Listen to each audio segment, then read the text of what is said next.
Кыргыз оймолору 1000 жылдык тарыхка ээ. Алар ата-бабалардан калган мурас. Салам достор. Бүгүн биз кыргыз оймолору менен таанышабыз. Кыргыз оймолору бул биздин маданиятыбыздын бай мурасы.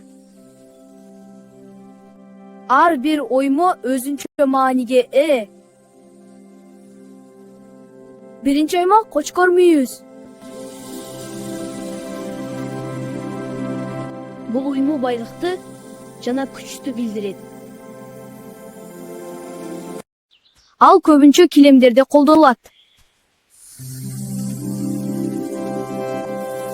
Экинчи оймо тумар. Тумар бул үч бурчтуу келет да анын формасынын бир нече мааниси бар. Бул тумардын ичинде сүрөө же дуба жазылып, аны жерге коюуга же үстүнө отурууга такыр болбойт. Үчүнчү оймо Бул оймо узак өмүрдү билдирет жана үзгүлтүксүз жашоону символдойт. Кийинки оймо жалбырак оймосу.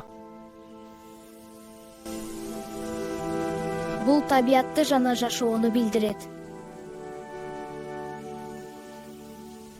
Кийинки оймо карга тырмак. Бул оймо коргонуу жана күчтүү жесүрдү туюнтат. Кийинки оймо теке мүйүз. Караңыздар, бул оймо спираль сымал. Бул байлык жана өсүүнү билдирет. Кийинки оймо казмоюн. Бул сулуулук жана назиктикти билдирет. Кийинки оймо булак. Бул тазалыкты жана жашоонун башатын билдирет. Кийинки оймо умай.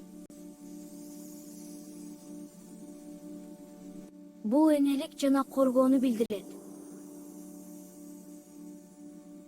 Андан кийинки оймонун аты адамдын жүзү.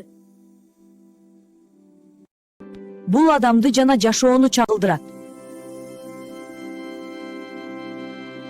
Акыркы оймо төрт кулак. Дүйнөнүн төрт тарабын жана тең салмакты билдирет.